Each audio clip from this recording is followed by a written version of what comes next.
Bonjour tout le monde, aujourd'hui je vous présente ce livre, Histoire d'un ruisseau, d'Élisée Reclus. Élisée Reclus, c'est lui qu'on voit en couverture. C'était un géographe du 19e siècle, qui a été communard d'ailleurs et très en pointe sur la question écologique. Alors dans ce petit livre, il nous explique un petit peu le cycle de l'eau de manière aussi bien géographique qu'assez poétique, je dois dire.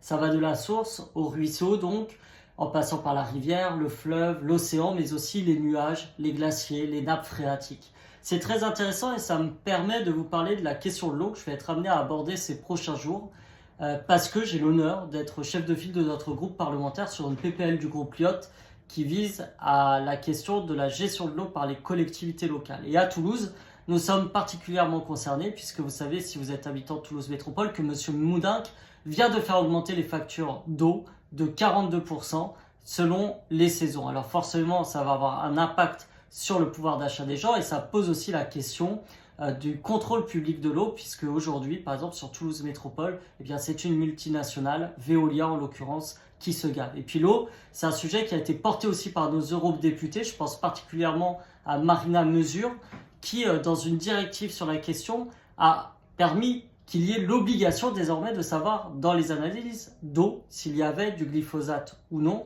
ou des polluants éternels, parce que figurez-vous que jusqu'ici, ce n'était pas obligatoire. Donc vous voyez, c'est important d'avoir des eurodéputés de combat, et c'est pour ça que le 9 juin prochain, vous n'oubliez pas, on va voter, et le 9 juin, ça tombe bien, c'est après-demain, on vote Manon Aubry et la France Insoumise.